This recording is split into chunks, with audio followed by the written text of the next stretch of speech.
Le agradezco mucho al maestro Ricardo Sevilla, periodista independiente, blanco de los ataques fachos, el terror de los pseudointelectuales en México, fundador y conductor de su espacio en YouTube Los Datos Duros y orgullosamente miembro de esta familia sin censura que llegue para dejar la víbora chillando. Mi querido Ricardo Sevilla, gracias por tu paciencia. ¿Cómo estás, mi querido Richard? Muy bien, mi querido Vicente, público memorioso, ansioso de hablar, por favor, de Adal Ramones, ¿no? Porque yo estuve investigando cuál habría sido el escritor que dice este señor, que es un escritor famosísimo, argentino, y yo debo decir que tengo todo un gabinete, toda esa parte que usted está viendo de ahí abajo es de escritores argentinos y escritoras argentinas. No voy a hablar de las escritoras argentinas, que son muchas y súper potentes y pujantes. No, porque este señor dice que es de uno de los grandes escritores argentinos y yo no conozco un escritor argentino que no haya leído en esta época, que haya escrito una barbaridad semejante como la que dice este pelmazo que escribió, y yo le quiero preguntar a Adal Ramones, porque seguramente tendrá sus orejas por aquí, ¿quién demonios es ese escritor tan importante argentino que le fue a decir que a Joaquín López Dóriga que le había comprado esa obra de teatro? No hay ningún escritor en este momento, al menos prestigioso en Argentina, o por lo menos que se respete, que hayan hecho negocios con este enano intelectual, con este pelmazo, con este cretino. Hay una campaña terrible a favor de Xóchitl Gálvez que no levanta para nada está levantando. Entonces precisamente hace justamente pues este circo, un circo. Imagínate, ¿qué circo va a ser? Que se ponen de acuerdo estos personajes, Adal Ramones, Joaquín López Dóriga, y dice, oye, ¿puedo hablar de lo que sea? Sí, puedes hablar de lo que sea. Entonces, adelante. Bueno, casualmente se me ocurrió hablar de Xóchitl Gálvez.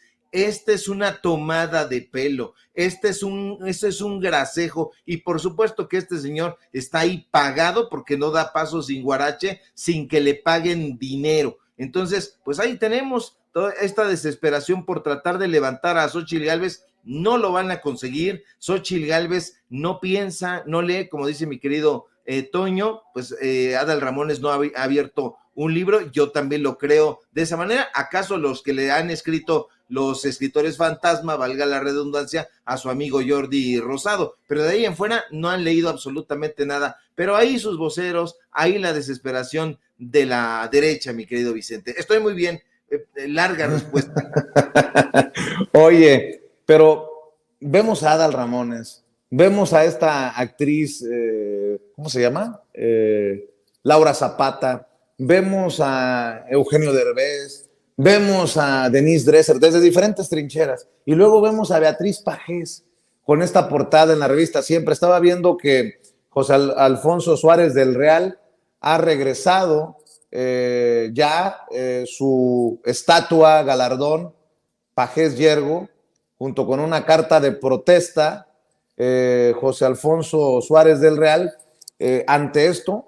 Y bueno, yo quiero escuchar tus opiniones. Nosotros desde la semana pasada, cuando nos enteramos, nos dimos cuenta de esto, pues exhibimos y repudiamos esto que ya raya no, que iba a decir grosería, pero lo que le sigue, Ricardo Sevilla.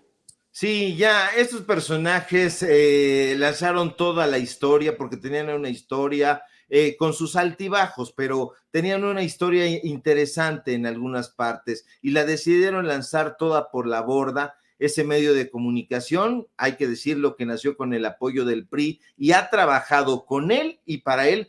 Ahora sí se vuela la barda. A la directora de esa revista, de ese pasquín, Beatriz Pajés, no le importó que pues esa revista, ese medio se convirtiera en un libelo fascistoide y racista. Y yo me pregunto, ¿qué tiene que haber en la cabeza de una persona, en este caso en la cabeza de Beatriz, para fomentar el racismo y para sostener en esta época la superioridad, o en este caso la inferioridad de un grupo étnico en un medio de comunicación?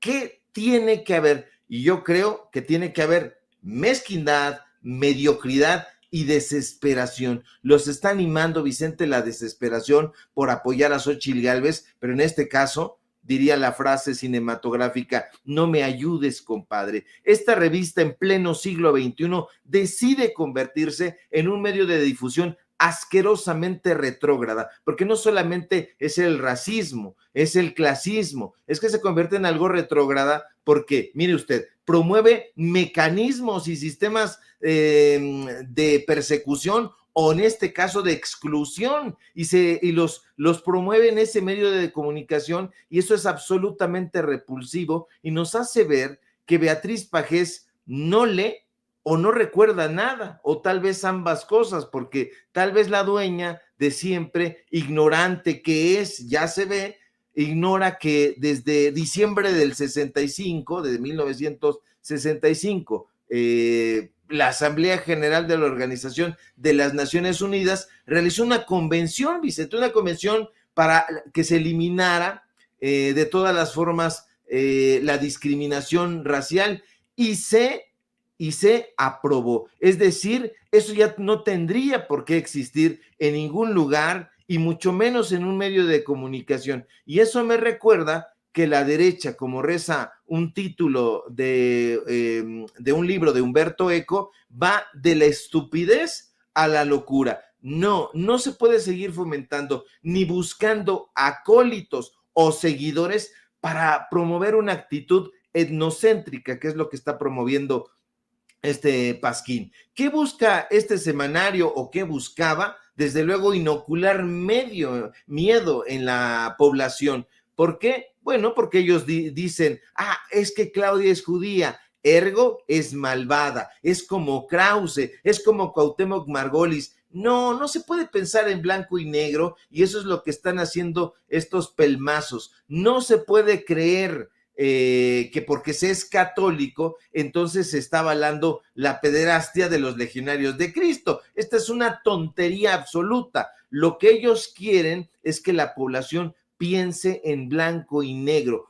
Yo no me asocio ni voto por musulmanes, por católicos, por judíos, por indígenas, porque simple y sencillamente no los tolero. Esto, además de ser intolerante, de ser abyecto, es discriminación racial. ¿Y quién imaginaría, Vicente, que en algún momento en las páginas de esa revista, porque fue una revista incluso impresa, creo que ya ni siquiera se imprime, o no lo sé, francamente, porque no la leo, pero en algún momento ahí en esa revista colaboraron nada más ni nada menos que Jorge Ibargüengoitia, el propio Carlos Fuentes, el gran José Emilio Pacheco, Carlos Monsiváis estuvo ahí, se lo llevó precisamente Fernando Benítez, que era un intelectual hecho y derecho. Sí, tuvieron una línea, por supuesto, priista, pero se fueron alejando, y bueno, eran otras épocas, Vicente, donde las manifestaciones intelectuales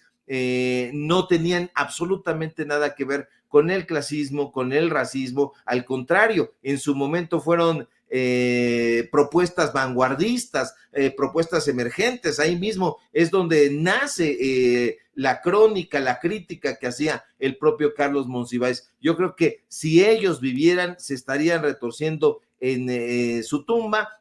Han echado por la borda esa tradición que tenían, que se amparaba en la cultura en México, como se llamaba ese suplemento cultural. Ahí es donde incluso se publica por primera vez la columna de Carlos Monsiváis, que después va a dar a un libro que se llama Por mi madre, Bohemios. Entonces es lamentabilísimo que estos personajes, en este caso avalados por Beatriz Pajés, hayan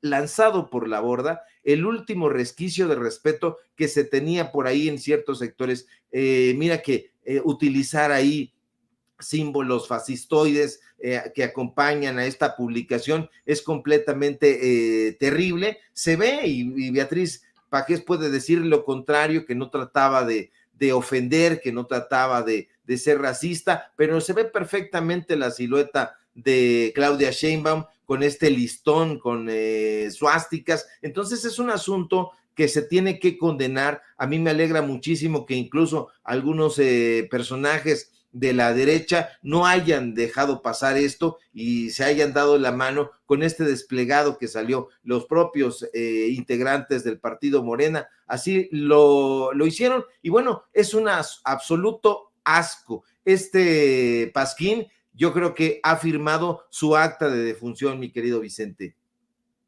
Sí, y estaba revisando que en sus redes sociales la doctora Claudia Sheinbaum sí admite que Beatriz Pajés se pasó.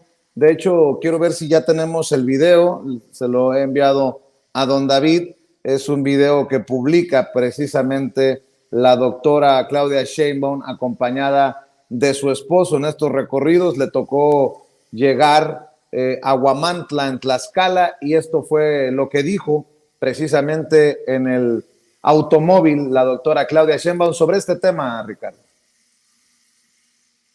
Hola, muy buenos días. Hoy salimos de la Ciudad de México. Vine con Jesús. Estamos llegando a Huamantla, en Tlaxcala. Aquí vamos a tener una asamblea, un evento. Y después vamos a ir con artesanos. Regresamos y en la tarde vamos a asistir a la presentación del libro de Paco Taibo, ahí en la Alameda, el libro que traemos aquí, Los alegres muchachos de la lucha de clases, las batallas de una generación que formaron el presente. Es un libro autobiográfico y al mismo tiempo de los movimientos sociales en México durante un periodo. Esa es nuestra agenda del día de hoy.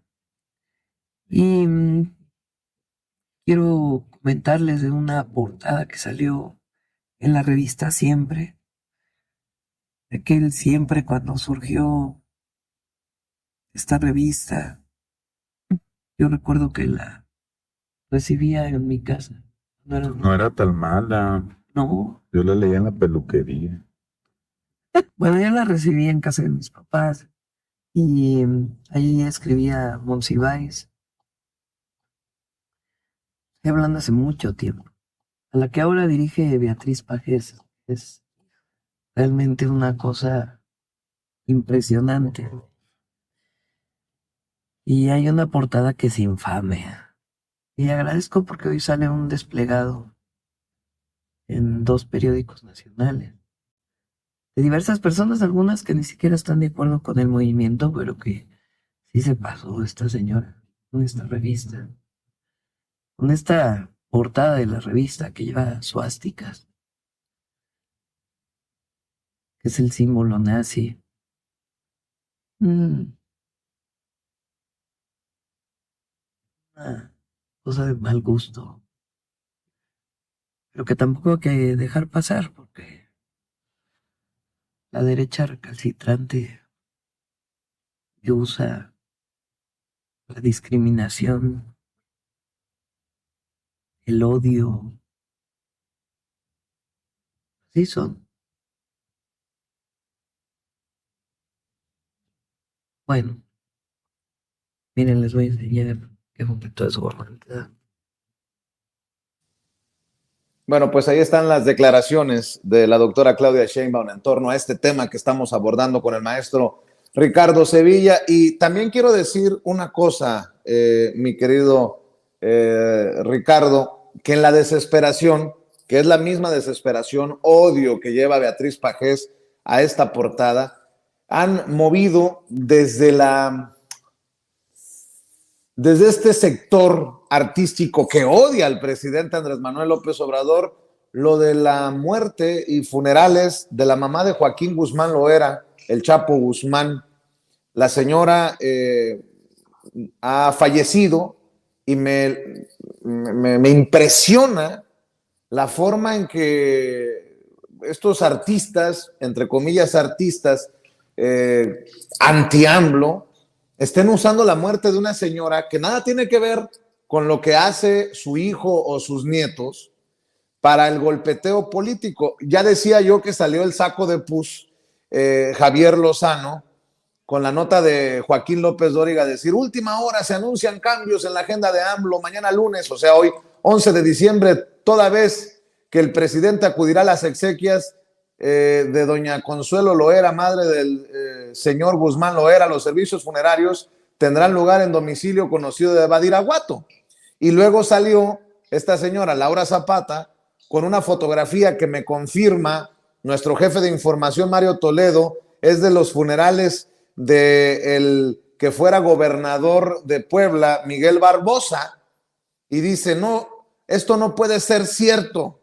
Y ahora sale el pelón Gomis, miren nada más en dónde terminó todo, Héctor Suárez Gomis, hijo del gran Héctor Suárez, diciendo, Andrés, mi más sentido pésame, se murió tu jefa. ¿Qué es esto, querido Ricardo Sevilla? Pareciera que quedará para la anécdota, pero es mucho más. Y porque además están colgando de la muerte de un ser humano, de una persona. ¿Qué es esto, Ricardo? Es un acto absolutamente repulsivo, porque que yo sepa, nadie se ha metido nunca con la mamá de Héctor Suárez Gomis, no, incluso el propio Héctor Suárez, padre, no es culpable de tener como hijo haber tenido como hijo a un imbécil como este. Nadie se ha metido con la mamá del saco de pus, porque las señoras no son responsables del camino que estos personajes han hecho, no son responsables. Entonces, esto me parece completamente asqueroso. Si estos personajes tienen pruebas de que la madre del Chapo Guzmán habría cometido delitos, entonces que las den a conocer, pero no, simple y sencillamente, pues se trata de una mamá que el hijo recorrió una ruta. No hay responsabilidad, por lo menos documentada, de la señora. En ese sentido, a mí me parece que estos personajes están siendo, como siempre son, absolutamente repulsivos, abyectos, sin argumentos, y entonces se les hace gracioso que un ser humano muera y, bueno, lanzar piedras, escupitajos a su tumba, a su ataúd, y a mí me parece eso denigrante para ellos y que no se puede permitir, porque no se queda en una anécdota, sino, como efectivamente apuntas, va más allá y los retrata de cuerpo completo. Es un cuerpo putrefacto, el cuerpo putrefacto de la intelectualidad de la derecha, que como nunca ha tenido argumentos, tiene que salir con este tipo de ironías, de sátiras descarnadas, en este caso burlarse de la muerte de un ser humano, de una señora que es mamá, que podría... se podrían hacer muchos señalamientos, pero los señalamientos se tienen que hacer siempre, en este caso y en este negocio y en esta profesión, con datos duros. La madre del saco de pus no es responsable de haber tenido un hijo tan imbécil, ni la madre de Vicente Fox, ni la madre del borracho Calderón, ni la madre del inepto Enrique Peña Nieto. Entonces, estos personajes es justamente lo que están haciendo. Entonces, no hay argumentos, hay ocurrencias y, bueno, se están desdibujando, pero al mismo tiempo están cayendo en el foso de la ignominia, Vicente. Así es, mi querido Ricardo, y bueno, entre otras cosas, hoy el presidente Andrés Manuel López Obrador habla de una iniciativa para serruchar, si me permite la expresión, a instituciones independientes como el INAI, el corrupto INAI, y bueno, también el presidente confirma desde su trinchera y desde su visión que había pura rata en el periodo neoliberal, querido Ricardo Sevilla, que se dedicaba a saquear, a robar en recompensa. Los oligarcas les permitían robar también a los funcionarios y desde luego a los políticos. Bueno, hoy sabemos en el INAI que se les permitía irse a los tables y pagar con la American Express de la institución, pero bueno, entre eso muchas cosas, querido Ricardo. Así es, ese es un tema muy interesante porque se ha hablado mucho del periodo neoliberal y ha habido mucha discusión al respecto. Se dice, bueno, ¿por qué el presidente López Obrador dice que el periodo neoliberal comienza prácticamente de Miguel de la Madrid para acá. ¿Por qué no se va con José López Portillo? ¿Por qué no se va con Echeverría, con Díaz Ordaz, etcétera? Bueno, es que esos personajes eran ladrones, pero no eran neoliberales. El modelo neoliberal inicia precisamente con Miguel de la Madrid, que empieza a vender las instituciones públicas. Antes todavía había una política social. Se tiene que cuestionar muchísimo, desde luego, el gobierno de José López Portillo y de sus antecesores, desde luego que sí, pero había una política esencialmente social. Con Miguel de la Madrid eso se termina. Bueno, digamos que sin eufemismos y sin cuidar el lenguaje, había pura rata en ese periodo. Durante el periodo que va de Miguel de la Madrid, Hurtado, hasta Enrique Peña Nieto, los políticos y funcionarios públicos, Vicentes, aliados con el empresariado, se dedicaban a saquear y a robar. Y en recompensa a su funesto desempeño, los oligarcas, como les llama bien el presidente López Obrador, le permitían también robar a los funcionarios y políticos de medio pelo. Era su recompensa. Y durante mucho tiempo, la gente lo recordará, se dijo que el presupuesto era dinero del gobierno. Incluso había varias frases que tal o cual funcionario estaba becado por el gobierno, y no es así,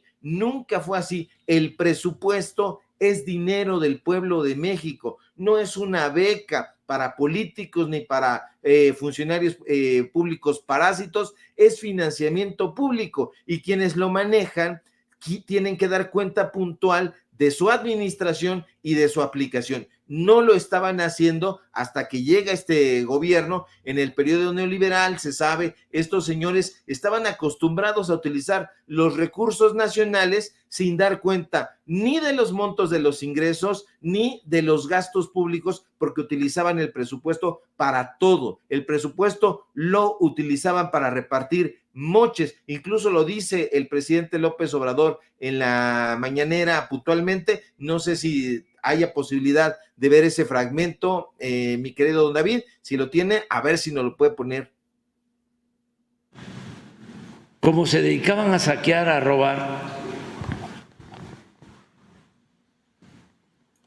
en recompensa, los oligarcas le permitían robar también a los funcionarios y desde luego a los políticos. Y se quedaban con el presupuesto. No solo se quedaban con bienes, con empresas, con minas, con los recursos naturales, que son de todos los mexicanos, sino también con el presupuesto, porque era lo que les permitía repartir los moches para poder sacar el presupuesto público y todas las leyes con unanimidad.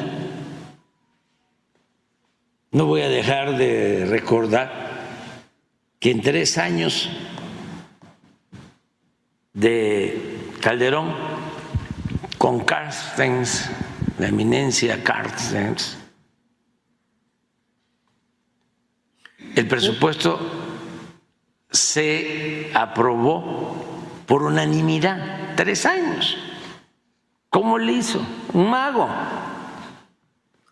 Un mago del mal, mi querido Vicente, porque efectivamente utilizaron el presupuesto para repartir moches a estos políticos de diferentes partidos políticos, para que justamente las leyes que eran lesivas al pueblo de México se aprobaran por unanimidad. Es decir, no había ni quien dijera nada, ni quien reclamara, ni quien chistara para alzar la mano y decir yo sí voto en contra del pueblo de México. Ahí está la famosa e histórica frase que fue la roqueseñal, cuando la llevó a cabo, y bueno, pues se aumentaron los impuestos a la población. Entonces ahí está la roqueseñal, muy sintomática de esa época de la época neoliberal, y bueno, esto es lo que ha cambiado sustancialmente en este gobierno. Cuando los ingresos son mayores que los gastos, la gente lo debería saber, existe un superávit público, y es decir, el gobierno cuenta con un ahorro, que es lo que ha hecho este gobierno, que se puede canalizar para incrementar la inversión y el consumo, pero eso es lo que ahora está informando este gobierno y que no se informaba de ninguna manera en el periodo neoliberal, y precisamente por eso están enojados. Dice el presidente López Obrador, y dice bien, sí queremos que regresen, pero lo que se robaron. Así es, mi querido Ricardo Sevilla. ¿Por qué no cerramos, maestro, invitando a la audiencia de Sin Censura a que estén al pendiente en tu cuenta de X, a tus hilos que ponen a temblar a más de uno, y obviamente lo que tienes que aportar hoy a través de YouTube, querido maestro? Claro que sí, mi querido Vicente, público memorioso, síganme por favor en mi cuenta de YouTube, efectivamente, síganme en redes sociales, en X, @Sevilla Crítico, en Facebook, Ricardo Sevilla, así nada más, síganme en Paralelo 24, síganme en Los Datos Duros. Hoy tenemos informativo en punto de las 8:30, y miren este bonito árbol que se lo fui a quitar al Patitas de Molcajete, está de su tamaño, entonces se lo quité, y bueno, le quedaba grande, Vicente. un chistorete ahí. Pórtate bien, No, Ricardo Sevilla. Perdón, hombre. Aquí a la aldea de los Playmóviles. Ahí está, y le queda grande. Piensa que es un pino de los Alpes. Bueno, te mandamos un abrazo, Ricardo. Cuídate mucho. El maestro Ricardo Sevilla hablando con nosotros sin censura.